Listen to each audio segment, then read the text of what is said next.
My dear viewers, welcome to my YouTube channel.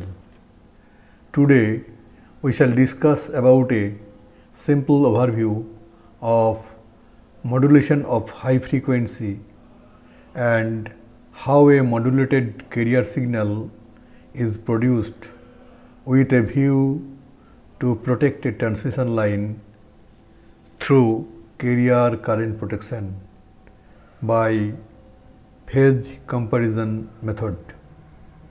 If you like the video, don't forget to subscribe to the channel and do comment and share the video if possible. Please watch the video. In carrier current protection, summation refers to the use of summation current transformer CT to create a single phase signal from the three phase currents of a transmission line.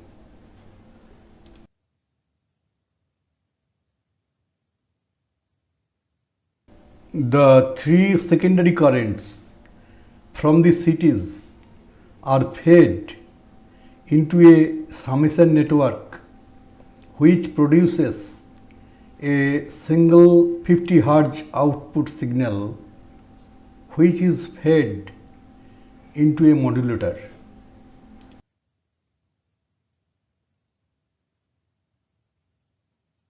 The modulator is also fed with a carrier signal from the oscillator, and hence the combination produces a modulated carrier signal.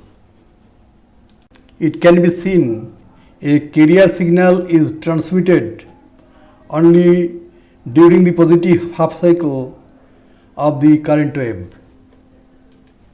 This signal, being relatively at low power level, is amplified suitably in the power amplifier, is then fed to the power line via coupling equipment for transmission to the remote end.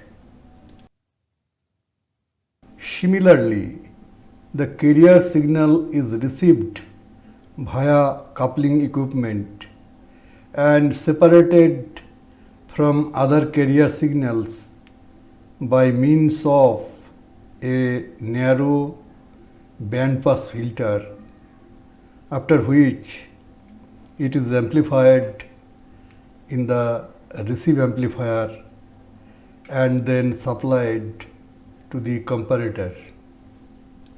The receive signal at this stage contains both the remote signal and the local signal, so that the comparator compares the phase angle of the currents at the two ends of the line by looking at the sum of the carrier signals.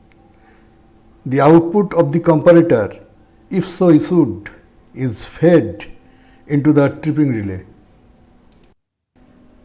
Carrier current protection by phase comparison method. The phase comparison method in a carrier current protection scheme compares the phase angle of currents at both ends of a transmission line via a carrier current channel.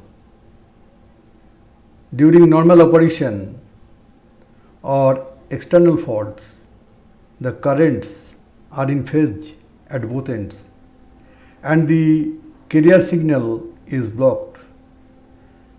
During an internal fault, the phase difference between the currents is nearly 0 degree, causing a trip signal. How does it work? Normal and external fault conditions. Current flows into the line at one end and received at other end. The phase angles of currents at both ends are in phase with each other. The relaying quantities at the two ends have a phase difference of approximately 180 degree. The carrier signal is transmitted to block the relay operation. Internal fault condition. The current entering the line at one end is nearly 180 degree out of phase with the current leaving the line at the other end. The phase difference becomes nearly 0 degree. The relaying quantities are in phase.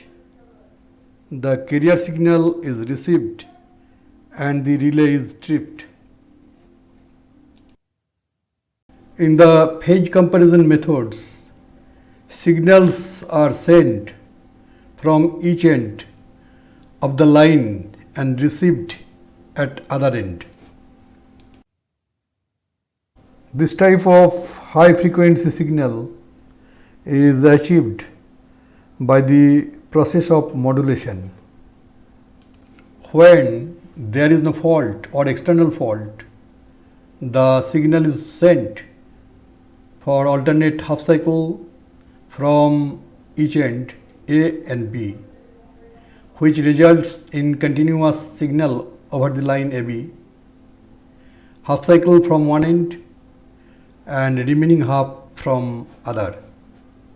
Carrier signals transmitted from both ends.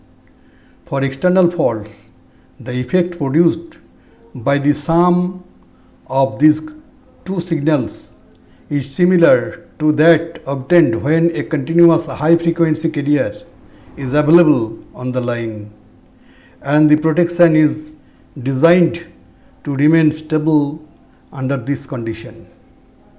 During internal fault, the current in one of the lines reverses in phase or differ in phase and remains below the fault detector setting, so that carrier is sent only for half the time. The relay is arranged to sense the absence of signal in the line and issues a relay operation. It will be seen that the carrier signal produced at both ends takes the form of a continuous carrier which is periodically suppressed.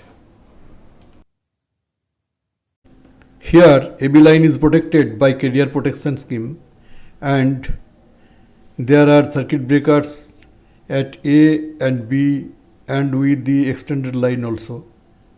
If fault occurs at outside of the protected section AB is called external fault or through fault. Within protected section, that is within AB, fault is called internal fault, and fault current here for external fault F2 is IF2, and for internal fault F1 is IF1, are shown here in the figure. The current flowing into the line AB at breaker A and B is shown for internal fault and through fault separately. The carrier transmission at A and at B is shown for two fault locations. During normal conditions or through faults, the currents entering the line at one end differ in phase by approximately 180 degree from those entering the line at the other end. The carrier transmission at A from A and from B are added and rectified to give an output signal as shown. However, during an internal fault, the relaying quantities at the two ends have a phase difference of nearly 0 degree. When the signal has a zero value for a specified time as at t, the circuit breaker at A is tripped by an auxiliary equipment, whereas for non-zero value of the signal throughout the entire cycle, the breaker is blocked from tripping. Similarly, at B, circuit breaker B1 results in a trip signal for fault at F1 and no signal to trip circuit breaker B1 for fault at F2 as shown.